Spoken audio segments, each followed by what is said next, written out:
A grande maioria dos sistemas e aplicações precisam de um usuário e senha. E essas informações precisam ser guardadas de uma maneira bem segura. Quando salvamos esse tipo de dado, a gente precisa ter certeza que um possível invasor ele não pode ser capaz de acessar a nossa aplicação ou ver a senha do usuário aberta. Quer saber como fazer isso? Então vem comigo até o final desse vídeo que eu vou te mostrar como guardar a senha do usuário de um jeito seguro, usando Java, Spring Boot, Spring Security, JPA e o banco de dados PostgreSQL. Meu nome é Rodrigo Tavares, arquiteto de software, e esse é o canal Espertas Tech.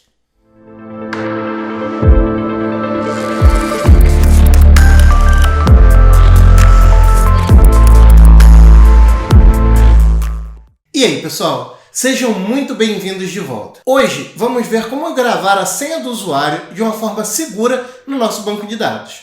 No próximo vídeo, a gente vai ver como usar esse usuário e senha para fazer a geração de um token que permita acesso nas nossas APIs. Então, já se inscreve aqui no canal, aperta o sininho para você não perder a continuação desse vídeo. E como de costume, o GitHub e todas as configurações e links vão estar aqui embaixo na descrição, junto com a minutagem, para você poder navegar diretamente para um tópico do conteúdo. Vamos lá então? O tipo de segurança mais básica e comum em uma aplicação é usar o nome de usuário e senha. E aí a gente valida esse acesso verificando se aquele usuário tem permissão para acessar a nossa aplicação. Sempre que a gente grava um usuário e senha no banco de dados, a gente precisa garantir que se acontecer uma falha de segurança, a senha dos nossos usuários não vão ser expostas. Para isso, a gente precisa criptografar a senha e garantir que não seja possível descriptografar caso o invasor tenha acesso a esse conteúdo. Essa criptografia precisa seguir alguns passos para garantir essa segurança. Primeiro, nós precisamos usar um padrão hashing, que é uma função que converte sua senha em um texto completamente diferente do original e que não permite reverter para a senha original. Isso quer dizer, quando recebemos a senha para validação, a gente gera um hash da senha. E aí, a gente compara o hash da senha com o hash do banco. E quem faz a validação é o próprio algoritmo, que compara os hashes e verifica se eles são referentes ao mesmo texto de origem. Outra coisa usada para a geração dos hashes são os saltos. Saltos são números aleatórios que geram a sequência concatenadas ao hash,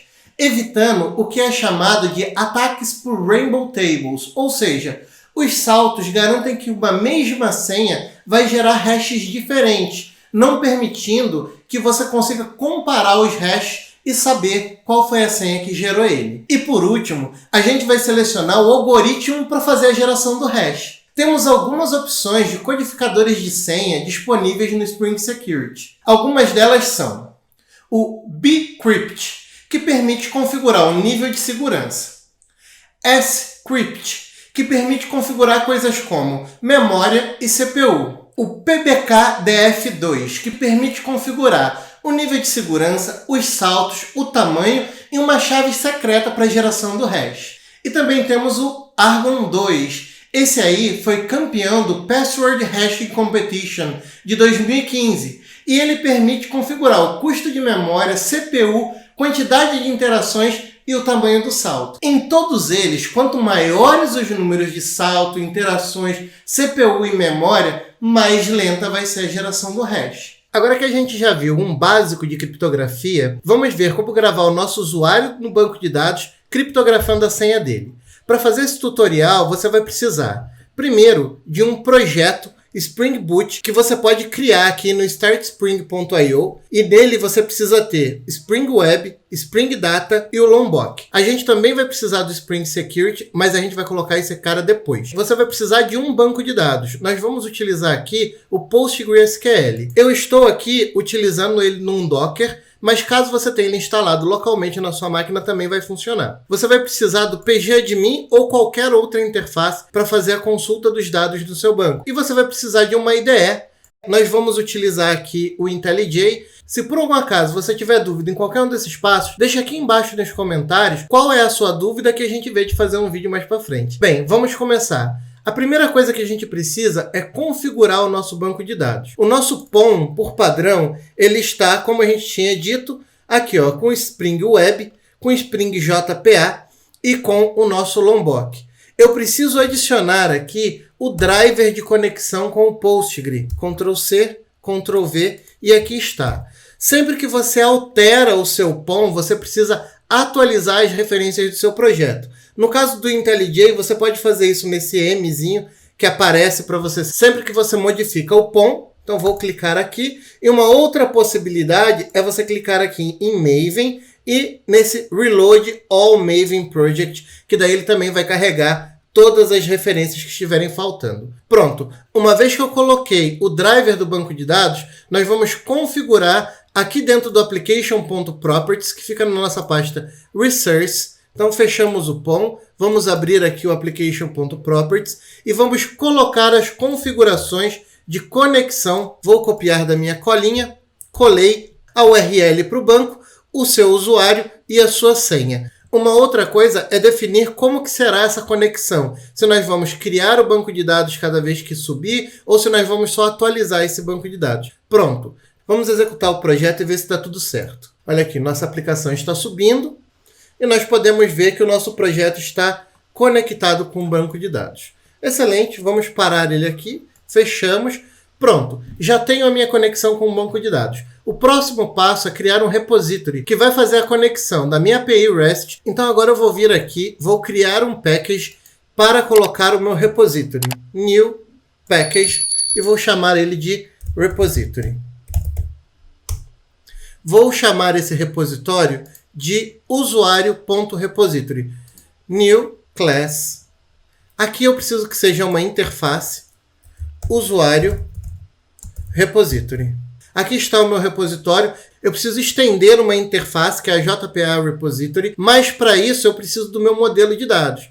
Então vamos criar um novo pacote aqui e vamos chamar ele de model. E agora eu vou criar um usuário bem simples aqui. Novo, classe, usuário, model. Prontinho. Esse usuário model, eu quero que ele seja do tipo de dados. Porque daí ele vai ter os getters, setters, toString e o hashcode. Então vamos criar aqui uma chave primária, private integer, e vou criar aqui id e vou chamar ele de @id para dizer que é a minha chave primária. Eu também quero que o meu id seja gerado automaticamente. Então eu vou colocar aqui @generateValue e vou escolher uma estratégia. Strategy vai ser igual a generation.identity. Pronto. Então eu tenho o meu login, tenho a minha senha. Eu posso utilizar também a anotação column para definir melhor as minhas colunas. E eu vou usar ela aqui no login, porque eu não quero que o login se repita, tá? Então, ó, column, e eu vou dizer que o login é único igual a true. Pronto, basicamente é isso, não preciso de mais nada aqui. Posso voltar para o meu repositório. No meu repositório aqui, extends JPA Repository. E ao estender o JPA Repository, deixa eu puxar um pouquinho para cá, eu preciso dizer qual que é o meu modelo de dados. Então, ó, usuário model e qual o tipo do meu ID. Eu coloquei lá um tipo integer. Uma outra coisa que eu vou precisar também aqui, e já vamos adiantar, é fazer a busca do usuário pelo login. E o repository, as classes de repositório do Spring Boot, ela nos permite fazer consultas utilizando o nome dos métodos. Isso é muito legal. Como que eu faço isso? Simplesmente com uma anotação. Depois eu vou deixar aqui nos comentários um link para essa documentação do Spring Boot. E se vocês quiserem mais detalhes, deixem nos comentários que a gente faz um vídeo só sobre isso. Public Optional, que é para evitar problemas de null pointer exception. Agora eu vou dizer que ela é usuário model. Pronto. Quando eu falo find by login, eu estou dizendo para o repositório efetuar uma consulta no meu banco de dados que vai fazer a busca pelo campo login. Só isso que eu preciso para fazer a consulta utilizando o Spring Boot com JPA. Pelo menos para essas consultas simples, né?